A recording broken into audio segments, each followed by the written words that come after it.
Hello everyone. तो आज से हम लोग शुरू करने जा रहे हैं इनऑर्गेनिक केमिस्ट्री का एक इंपॉर्टेंट चैप्टर जिसका नाम है केमिकल बॉन्डिंग। तो अगर आप किसी एग्ज़ाम की प्रिपरेशन कर रहे हैं लाइक जेई नीट हो तो ये चैप्टर आपके लिए काफ़ी इंपॉर्टेंट है, क्योंकि इस चैप्टर से अगर हम बात करें जेई में तो करीब 2 क्वेश्चन, नीट में अगर नीट की बात करें तो करीब 4 से 5 क्वेश्चन इस चैप्टर से पूछे जाते हैं। और ये चैप्टर आपके लिए काफ़ी यूज़फुल होगा जब आप ऑर्गेनिक केमिस्ट्री पढ़ेंगे, क्योंकि इसमें हम लोग सिग्मा बॉन्ड, पाई बॉन्ड, थोड़ा सा रेजोनेंस वगैरह भी देखते हैं जो कि आगे यूज़फुल होता है ऑर्गेनिक में। ओके, तो चैप्टर शुरू करने से पहले हम थोड़ा इंट्रो देखते हैं कि हम लोग इस चैप्टर में क्या क्या पढ़ेंगे, फिर हम लोग टॉपिक शुरू करते हैं। ओके, तो पहले हम इंट्रो देखते हैं।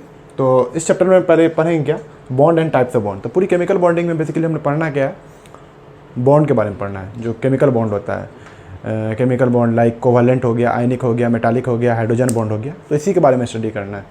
दो कह सकते हैं मेटल और नॉन मेटल के बीच जो बॉन्ड होता है, या कटायन एंड आयन के बीच फोर्स ऑफ अट्रैक्शन है, ठीक है। तो इसी के जो बॉन्ड फॉर्मेशन है इसी को स्टडी करना है। इसमें भी मेजर पोर्शन जो है वो कोवालेंट बॉन्ड का है, तो हम लोग को ज़्यादा कोवालेंट बॉन्ड देखना है। और उसके बाद आयनिक बॉन्ड है, और उसके बाद जो वीक बॉन्ड में हो गया जैसे हाइड्रोजन बॉन्ड, उसके बाद थोड़ा सा हाइड्रोजन बॉन्ड की स्टडी करनी है। तो उसमें ही पहला बॉन्ड जो है वो आयनिक बॉन्ड। तो आयनिक बॉन्ड क्या होता है थोड़ा सा मैं समझा देता हूँ आपको। तो बेसिकली क्या है कि कटायन और अनायन के बीच जो फोर्स ऑफ अट्रैक्शन है इसे ही हम लोग आयनिक बॉन्ड कहते हैं। और इस आयनिक बॉन्ड फॉर्मेशन में जो एनर्जी इन्वॉल्व होती है like ionisation energy, electron affinity, lattice energy, इसको भी स्टडी करेंगे। आयनाइजेशन एनर्जी क्या होता है थोड़ा सा मैं बता देता हूँ कि मेटल से इलेक्ट्रॉन निकालने के लिए जो रिक्वायर्ड एनर्जी होती है उसे ही हम लोग आयनाइजेशन एनर्जी कहते हैं। ओके, तो आयनिक बॉन्ड में ही एक टॉपिक आया था फजान्स रूल्स। तो फजान्स रूल्स हम लोग पढ़ेंगे। फजान्स रूल क्या कहता है, तो ये कहता है कि किसी भी आयनिक कंपाउंड के अंदर जो कोवलेंट कैरेक्टर डेवलप होता है, आपको पता होगा कि कोई भी आयनिक कंपाउंड हो या कोवलेंट कंपाउंड हो वो 100% आयनिक भी नहीं होता या 100% कोवलेंट भी नहीं होता। अगर आयनिक कंपाउंड है तो कुछ ना कुछ कोवलेंट कैरेक्टर होगा, और कोवलेंट कंपाउंड है तो कुछ ना कुछ आयनिक कैरेक्टर होता है। तो फजान्स रूल्स की मदद से हम लोग क्या करते हैं, आयनिक कंपाउंड के अंदर कितना जो कोवलेंट कैरेक्टर डेवलप होता है इसी की हेल्प से हम लोग पता करते हैं। तो ये हमें एग्जैक्ट परसेंटेज नहीं बताता है कि कितना परसेंट उस आयनिक कंपाउंड के अंदर कोवलेंट कैरेक्टर डेवलप हो गया, बस ये कंपैरिजन करता है कि इस कंपाउंड से इस कंपाउंड ज़्यादा आयनिक होगा या ज़्यादा कोवलेंट होगा। ठीक है, नेक्स्ट है, बस इतना है आयनिक बॉन्ड से रिलेटेड। नेक्स्ट शुरू करेंगे कोवलेंट बॉन्ड। कोवलेंट बॉन्ड क्या होता है, तो कोवलेंट बॉन्ड और आयनिक बॉन्ड में मेजर डिफरेंस क्या है कि आयनिक बॉन्ड में का जो फॉर्मेशन होता है वो इलेक्ट्रॉन का कह सकते हैं कंप्लीट ट्रांसफ़र होता है वहाँ पर, और यहाँ पर म्यूचुअल शेयरिंग होता है। म्यूचुअल शेयरिंग से कोवलेंट बॉन्ड फॉर्मेशन होता है। और कितने टाइप के कोवलेंट बॉन्ड है, ठीक है। तो ये तो इंट्रो, बेसिक इंट्रो है, फिर देखेंगे। उसके बाद कोवलेंट बॉन्ड की कुछ थ्योरी है, जैसे लुईस थ्योरी है, वैलेंस बॉन्ड थ्योरी है, हाइब्रिडाइजेशन है, VSPR थ्योरी है, ठीक है। ये 4 इंपॉर्टेंट थ्योरी कह सकते हैं किसके, कोवलेंट बॉन्ड की। तो पहली थ्योरी जो है वो लुईस डॉट स्ट्रक्चर है, जो हमें ये बताती है कि मॉलिक्यूल्स का ये बेसिकली हमें स्ट्रक्चर बनाने में हेल्प करती है, और आप उस स्ट्रक्चर की मॉलिक्यूल्स का आप बॉन्ड पेयर इलेक्ट्रॉन फाइंड कर सकते हैं, उससे लोन पेयर इलेक्ट्रॉन फाइंड कर सकते हैं। इसे हम ऑक्टेट रूल भी कहते हैं, क्योंकि ये ऑक्टेट रूल पे बेस्ड है, ठीक है। तो ये काफ़ी इंपॉर्टेंट है, इससे क्वेश्चन जो है वो पूछा जाता है, ठीक है। इसकी मदद से हम लोग बॉन्ड पे इलेक्ट्रॉन फाइंड करेंगे, लोन पे इलेक्ट्रॉन फाइंड करेंगे। नेक्स्ट थ्योरी जो है वो VBT है, सबसे important theory covalent bond theory की। ये थ्योरी बेसिकली हमें बताती है क्या है कि बॉन्ड का फॉर्मेशन होता क्या है। अभी तक कोई थ्योरी ये नहीं बता रही थी कि बॉन्ड एक्चुअल में फॉर्मेशन कैसे होता है, तो हमें VBT बताती है कि बॉन्ड जो है, बॉन्ड का फॉर्मेशन जो होता है वो ऑर्बिटल के ओवरलैपिंग से होता है। ऑर्बिटल ओवरलैप करते हैं तब जाके बॉन्ड का फॉर्मेशन होता है। तो ये हमें सबसे पहले बॉन्ड के फॉर्मेशन के बारे में बताती है, ठीक है। उसके बाद इसमें भी कुछ कमी है थोड़ी सी, ठीक है, वो हम लोग कमी भी देखेंगे। उसके बाद नेक्स्ट थ्योरी जो है वो हाइब्रिडाइजेशन की है। तो हाइब्रिडाइजेशन हमें बेसिकली क्या बताता है कि कोई भी ऑर्बिटल जो है वो इंटरमिक्स होके सेम एनर्जी वाले ऑर्बिटल बनते हैं, ठीक है। और उसके बाद जो है वो सराउंडिंग एटम के ऑर्बिटल से ओवरलैप करते हैं और बॉन्ड का फॉर्मेशन करते हैं। तो हाइब्रिडाइजेशन बताता है। ये काफ़ी इंपॉर्टेंट टॉपिक है, क्योंकि इससे सबसे ज़्यादा क्वेश्चन जेईई या नीट में इसी से पूछे जाते हैं, हाइब्रिडाइजेशन। ये काफ़ी इंपॉर्टेंट है, डबल स्टार कर लीजिएगा, ठीक है। नेक्स्ट है VSEPR थ्योरी, जिसे हम कहते हैं valence shell electron pair repulsion theory. ये क्या होता है, बस थोड़ा सा मैं आपको समझा रहा हूँ। जैसे एग्जांपल लेता हूँ, एक मीथेन हो गया, और ये अमोनिया हो गया, और ये वाटर हो गया। अगर हम इसकी हाइब्रिडाइजेशन देखेंगे तो इसका हाइब्रिडाइजेशन sp3 होता है, इसका भी हाइब्रिडाइजेशन sp3 होता है, और इसका भी हाइब्रिडाइजेशन sp3 होता है। इसकी अगर ज्योमेट्री देखेंगे तो ये भी टेट्राहेड्रल होता है, ये भी टेट्राहेड्रल होता है, और ये भी टेट्राहेड्रल होता है। अगर स्ट्रक्चर देखें तो कुछ ऐसा स्ट्रक्चर होता है मीथेन का, अमोनिया का कुछ ऐसा होता है, इसमें एक लोन पेयर होता है और 3 बॉन्ड पेयर। और वाटर का देखें H2O का, तो 2 लोन पेयर है और 2 बॉन्ड है। तो जब इसकी हाइब्रिडेशन सेम है, ज्योमेट्री सेम है, तो ये देखा गया कि इसके बीच एंगल में डिफरेंस होता है। इसमें करीब एंगल 109 हो गया और इसमें 107 हो जाता है और करीब इसमें 105 है। तो ये क्यों हो रहा है? तो ये एक्सप्लेन वीबीटी और हाइब्रिडेशन नहीं करती है, ये करती है हमें वीएसपीआर थ्योरी करती है कि इसके बीच एंगल में डिफरेंस क्यों हो रहा है। क्योंकि जब इसकी ज्योमेट्री सेम है, हाइब्रिडेशन सेम है, तो रीज़न क्या है ना, valence shell electron pair repulsion. तो रिपल्शन होता है, ये बॉन्डेड इलेक्ट्रॉन है, ये बॉन्डेड इलेक्ट्रॉन है, ओके। तो ये रिपल्शन करती है। उसी तरह ये लोन पेयर इलेक्ट्रॉन है, ये ज़्यादा रिपल्शन करती है। तो जो लोन पेयर इलेक्ट्रॉन होता है वो ज़्यादा रिपल्शन करके ये बॉन्ड पेयर के इलेक्ट्रॉन को क्या करती है, नीचे की ओर पुश कर देती है, जिस वजह से क्या होता है, इसके एंगल में थोड़ा डिफरेंस आ जाता है। यहाँ अगर 107 है तो 105 आता है, ठीक है। तो ये एक थ्योरी है जो हमें इस चीज़ को एक्सप्लेन करती है, इंपॉर्टेंट है ये भी, ठीक है।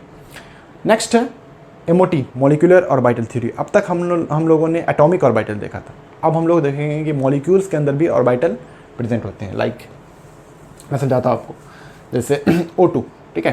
तो इसके अंदर भी क्या है, ऑर्बिटल प्रेजेंट है। अभी तक हम लोगों ने एटॉमिक ऑर्बिटल में ये देखा था, जैसे ऑक्सीजन की बात कर रहे हैं, एटॉमिक नंबर 8 होता है, तो इसमें इलेक्ट्रॉन कुछ इस तरह से फिल करते थे, S ऑर्बिटल में पहले, फिर 2s में, फिर 2 2 4 और 4 2p4 में, ठीक है। लेकिन मॉलिक्यूल्स की बात करेंगे तो मॉलिक्यूल्स में आप इस तरह से इलेक्ट्रॉन फिल नहीं करते हैं, उसका एक अलग रूल है, ठीक है। उसमें सिग्मा ऑर्बिटल होता है, पाई ऑर्बिटल होता है, तो इसी चीज़ को हमें बताता है मॉलिक्यूलर ऑर्बिटल थ्योरी। नेक्स्ट है बॉन्ड ऑर्डर, बॉन्ड लेंथ। एक चीज़ और, मॉलिक्यूलर ऑर्बिटल से हमें बॉन्ड ऑर्डर के बारे में भी पता चलता है कि कह सकते हैं मॉलिक्यूल्स के बीच में कितना बॉन्ड है। अभी तक हमें पता होगा single bond, double bond, triple bond, लेकिन MOT के आने के बाद हमें ये पता चलता है कि मॉलिक्यूल्स के अंदर जो है वो फ्रैक्शन ऑफ बॉन्ड भी हो सकती है, लाइक 1.5 बॉन्ड, 2.5 बॉन्ड, ठीक है। तो ये कह सकते हैं काफ़ी इंपॉर्टेंट टॉपिक है, जिसकी मदद से हम स्टेबिलिटी भी पता करेंगे, मॉलिक्यूल्स स्टेबल है कि नहीं है, ओके। चलिए, बॉन्ड लेंथ उसी से रिलेटेड है। नेक्स्ट है डाइपोल मोमेंट। तो डाइपोल मोमेंट में बेसिकली हमें पोलैरिटी और नॉन पोलैरिटी के बारे में पता चलता है कि कौन मॉलिक्यूल ज़्यादा पोलर है, कौन नॉन पोलर है, ठीक है। तो डाइपोल मोमेंट की मदद से हम लोग पता करते हैं। एक टॉपिक है, हम पढ़ेंगे पोलर मॉलिक्यूल्स क्या होता है, नॉन पोलर मॉलिक्यूल्स क्या होता है। और लास्ट 2 जो है बॉन्ड, वीक बॉन्ड हो गया, एक वंडरवॉल बॉन्ड फोर्स और एक हाइड्रोजन बॉन्डिंग, ठीक है। तो ये एक वीक बॉन्डिंग होता है जो हम लोग पढ़ेंगे, ये थोड़ा इससे क्वेश्चन पूछा जाता है, ठीक है। तो ये था इंट्रो। अब हम लोग शुरू करते हैं सबसे पहले bond and types of bond, ठीक है। चलिए, तो हम लोग देखते हैं कि केमिकल बॉन्ड होता क्या है। तो केमिकल बॉन्ड जानने से पहले हम लोग समझते हैं कि बॉन्ड क्या होता है। तो बॉन्ड बेसिकली क्या है, फोर्स ऑफ अट्रैक्शन है जो 2 बॉडी के बीच लगता है। एग्जाम्पल के तौर पे 2 दोस्त के बीच क्या होता है, अच्छा बॉन्ड होता है, अच्छा बंधन होता है, अच्छा फोर्स ऑफ अट्रैक्शन होता है। इसी फोर्स ऑफ अट्रैक्शन को हम लोग क्या करते हैं, बॉन्ड। लाइक एक माँ और एक बेटी के बीच क्या होता है, अच्छा फोर्स ऑफ अट्रैक्शन होता है, अच्छा बंधन होता है, ठीक है। तो इसे हम लोग क्या कहते हैं, बॉन्ड कहते हैं। वो बॉन्ड की बात मैं नहीं कर रहा जो आप सोच रहे हैं, वो वीक बॉन्ड हो गया, ओके। काफ़ी होशियार हैं आप। चलिए, अब हम लोग देखते हैं केमिकल बॉन्ड होता क्या है। तो केमिकल बॉन्ड को कुछ इस तरह हम लोग डिफाइन करते हैं। Force of attraction which holds atoms, ion, molecules is called chemical bond. Chemical bond होता क्या है, तो फोर्स ऑफ अट्रैक्शन है जो एटम के बीच या आयंस के बीच या मॉलिक्यूल्स के बीच लगता है, उसे हम लोग क्या कहते हैं, केमिकल बॉन्ड। एग्जाम्पल है HF, HCl, NaCl। समझते हैं, जैसे 2 एटम है, एक हाइड्रोजन है, एक फ्लोरीन है। तो इसके बीच जो फोर्स ऑफ अट्रैक्शन है जिस कारण ये बंधे हुए हैं, जुड़े हुए हैं, ठीक है, इसे ही हम लोग क्या कहेंगे, इसे हम लोग कहते हैं केमिकल बॉन्ड, ठीक है। अब ये डिफरेंट टाइप का केमिकल बॉन्ड हो सकता है कि कुछ कोवैलेंट हो सकता है कुछ आयनिक हो, ठीक है। उसी तरह NaCl के केस में क्या है कि ये सोडियम कटायन है और ये अनायन, ठीक है। तो इसका डेफिनेशन ही है जो होल्ड एटम और आयंस को बांधे रखता है। तो जब हम बात करेंगे NaCl की, तो यहाँ पे क्या है कि कटायन और अनायन, इसके बीच फोर्स ऑफ अट्रैक्शन है और इसी फोर्स ऑफ अट्रैक्शन को हम लोग क्या कहेंगे, केमिकल बॉन्ड। अब यहाँ पे जो ये केमिकल बॉन्ड है बना हुआ है, ये आयनिक कंपाउंड है, आयनिक बॉन्ड है, सॉरी, क्या है, आयनिक बॉन्ड। वो हम लोग अभी देखेंगे आगे कि कोवैलेंट बॉन्ड क्या होता है, आयनिक बॉन्ड क्या होता है, ठीक है। तो बेसिकली आप ये समझ लीजिए कि कटायन और अनायन के बीच जो फोर्स ऑफ अट्रैक्शन रखता है उसे हम लोग आयनिक बॉन्ड कहते हैं, ठीक है। अब दूसरा है why chemical bond is form. Chemical bond form आखिर क्यों होता है, इसके पीछे रीज़न क्या है, क्या ज़रूरत पड़ती है बॉन्ड बनाने की, ठीक है। तो 2 रीज़न है। एक है कि गेन स्टेबिलिटी और दूसरा है अचीव नोबल गैस कॉन्फ़िगरेशन। पहले हम लोग देखते हैं to gain stability. Compound are more stable than atom, so atom atom makes bond and form compound. Compound जो है वो ज़्यादा स्टेबल होते हैं एटम से, इसीलिए एटम एटम मिलते हैं और बॉन्ड का फॉर्मेशन करते हैं। इसलिए आप देखे होंगे कि एटम जो है वो करीब 100 है, ठीक है, लेकिन अगर आप कंपाउंड देखिएगा तो वो कंपाउंड हज़ारों लाखों में, कंपाउंड बहुत है, लेकिन एटम गिने चुने, ज़्यादा नहीं है। क्यों? स्टेबिलिटी गेन करने के लिए, क्योंकि कंपाउंड ज़्यादा स्टेबल होते हैं। एटम एटम मिलते हैं, एटम एटम जुड़ते हैं और क्या बनते हैं? कंपाउंड, ठीक है। जैसे मैं बात करता हूँ, हाइड्रोजन है, फ्लोरीन है, ये दोनों जुड़ेंगे, दोनों एटम है और क्या बनेंगे? कंपाउंड। तो ये ज़्यादा स्टेबल होंगे, जब ये कंपाउंड बनेगा तो ज़्यादा स्टेबल होगा, ठीक है। दूसरा है to achieve noble gas configuration. Noble gas configuration achieve करने के लिए भी क्या करते हैं? ये केमिकल बॉन्ड बनाते हैं। आप समझिए कैसे। जैसे हम एक एग्जांपल लेते हैं, सोडियम क्लोराइड NaCl की, ठीक है। तो मुझे बताइए कि सोडियम का कॉन्फ़िगरेशन क्या होता है? तो कुछ 2, 8 और 1 इसके पास इलेक्ट्रॉन है, ठीक है। आउटर मोस्ट में 1 इलेक्ट्रॉन। तो ये क्या चाहता है? तो ये चाहता है कि किसी तरह 1 इलेक्ट्रॉन जो है इसके आउटर मोस्ट से निकल जाए, तो ये क्या कर ले? नोबल गैस कॉन्फ़िगरेशन अचीव कर ले। तो ये अपना 1 इलेक्ट्रॉन लूज़ करके कुछ इस तरह से कॉन्फ़िगरेशन अचीव करता है, ठीक है। उसी तरह क्लोरीन क्या करता है? अब देखिएगा, तो इसके आउटर मोस्ट में 7 इलेक्ट्रॉन है, तो वो इससे 1 इलेक्ट्रॉन ले लेता है, इससे सोडियम से 1 इलेक्ट्रॉन गेन करके, और ये कुछ इस तरह का कॉन्फ़िगरेशन बना लेता है, ठीक है। अब ये ऑक्टेट इसका कंप्लीट है, इसका कंप्लीट है, और ये दोनों मिलेंगे और कुछ इस तरह से कंपाउंड का फॉर्मेशन होता है NaCl का, ठीक है। तो ये कह रहा है to achieve noble gas configuration, ठीक है। नोबल गैस कॉन्फ़िगरेशन में क्या होता है? 8 इलेक्ट्रॉन होता है वैलेंस शेल में, ठीक है। इसका कॉन्फ़िगरेशन कुछ इस तरह से। हीलियम में आप कुछ इस तरह से देख सकते हैं, एक्सेप्शन होता है, ये 2 इलेक्ट्रॉन में ही खुश हो जाता है। नियोन में कुछ इस तरह से 2s2 2p6, आर्गोन में कुछ इस तरह से, क्रिप्टॉन में कुछ इस तरह से। तो क्या है? केमिकल बॉन्ड बनने के पीछे रीज़न क्या है? एक स्टेबिलिटी है, ठीक है, दूसरा नोबल गैस कॉन्फ़िगरेशन अचीव करना चाहता है, जहाँ जो आप इसमें इस तरह से आप देख सकते हैं कि ये अपना नोबल गैस कॉन्फ़िगरेशन कुछ इस तरह अचीव करता है अपना इलेक्ट्रॉन लूज़ करके, और ये अपना क्लोरीन अपना 1 इलेक्ट्रॉन ऐड करके क्या करता है? नोबल गैस कॉन्फ़िगरेशन अचीव कर लेता है। अब चूँकि ये दोनों गैसियस स्टेट में, ठीक है, गैसियस स्टेट में रहते हैं, तो फिर ये जाके फिर कंबाइन होते हैं, ठीक है। जब ये, मुझे एक क्वेश्चन का जवाब दीजिए, जब इसने अपना नोबल गैस कॉन्फ़िगरेशन अचीव कर लिया तो फिर ये मिलते क्यों? तो इसके पीछे रीज़न यही है कि अभी ये गैसियस स्टेट में, और गैसियस स्टेट में क्या होते हैं? ये अनस्टेबल होते हैं। ये कटायन और ये अनायन क्या है? अनस्टेबल है। और जब ये अनस्टेबल है, जब ये मिलते हैं, ठीक है, तब ये जाके क्या होते हैं? स्टेबल हो जाते हैं, सॉलिड फॉर्म, ठीक है। तो कुछ ये रीज़न है। उम्मीद है आपको ये समझ में आया होगा। तो अब हम लोग कुछ नेक्स्ट टॉपिक देखते हैं। अब हम लोग देखते हैं types of bond. Chemical bond को 2 पार्ट में क्लासिफाइड किया गया है, स्ट्रॉन्ग बॉन्ड और वीक बॉन्ड। जिसकी बॉन्ड एनर्जी ज़्यादा है उसे स्ट्रॉन्ग बॉन्ड के कैटेगरी में रखा गया है, जिसकी बॉन्ड एनर्जी कम है उसे वीक बॉन्ड के कैटेगरी में रखा गया है। स्ट्रॉन्ग बॉन्ड की जो बॉन्ड एनर्जी है वो करीब 42 किलो जूल पर मोल होती है। इसकी वीक बॉन्ड की जो बॉन्ड एनर्जी है वो 8 से 42 किलो जूल पर मोल के बीच में रहती है, ठीक है। तो इसमें रखा गया है आयनिक बॉन्ड को, उसके बाद है कोवालेंट बॉन्ड, फिर कोऑर्डिनेट बॉन्ड जिसे हम डेटिव बॉन्ड भी कहते हैं, और एक मेटालिक बॉन्ड। आयनिक बॉन्ड जो है कटायन और एनायन के बीच जो फोर्स ऑफ अट्रैक्शन है उसे ही हम लोग कहते हैं, और ये सबसे स्ट्रॉन्गेस्ट बॉन्ड होती है, ये आयनिक बॉन्ड, ठीक है।